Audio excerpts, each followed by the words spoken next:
Okay, everybody. So the video got cut off. I'm so sorry about that. So this is our second part of our assignment for the master copy by You and Uglow. I didn't fully finish my drawing, but you will because I wanted to get to the demo. So I did most of my linear drawing. The second part is setting up your area to paint. So you want to make sure you have a palette. This is clustered. I don't want you to set up your palette this way. I'm just doing this because it's a short demo. When you set up your palette, I want you to put out pea-size amounts of acrylic paint along the edge of the palette. Could be any type of palette, could be even, this is palette paper. I want you to have a space in between, and the larger area closer to you is going to be mixing your color. Now each of you are going to have a different clothes figurative painting by You and Uglow. So each palette is going to be different. So you're focusing on color, temperature, and value.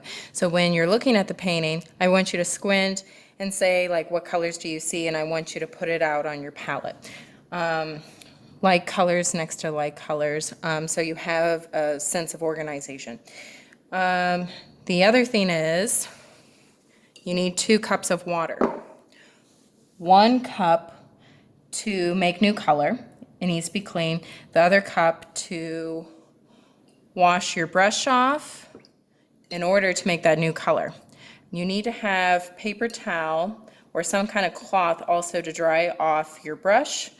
Make sure you have a variety of brushes, rounds and flats in different sizes, because this painting would not be made with one size brush. As you can see, there's smaller areas and larger areas, so that requires a variety of brushes.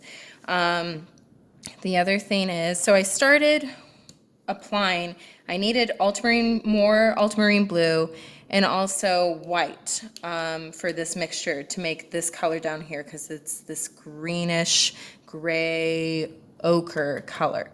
I want you to start with massing in the bigger areas first, the space around the figure. I don't want you to start with going into the figure and then space last, since it's best to work macro to micro. So bigger areas first, then you can go into the figure, which would be an example of micro.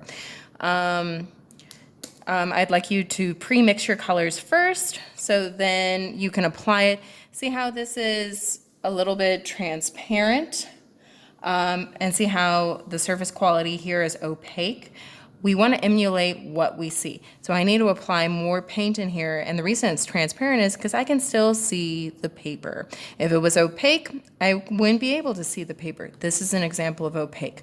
So we want to emulate what we see, because if we're able to translate what we see doing this master copy, it gives us an advantage as an artist for when you are making your own paintings, that you not only copy what you see, but also you can make decisions. Well, maybe I want to change the texture or the color, or so that's why it's important to recognize these things, to see them. And that's why a master copy is actually a really good start, because it's all encompassing of different formal elements of picture making. So I'm really looking forward to your linear placements and then the start of your paintings. I'm really excited. All right, talk to you soon, guys.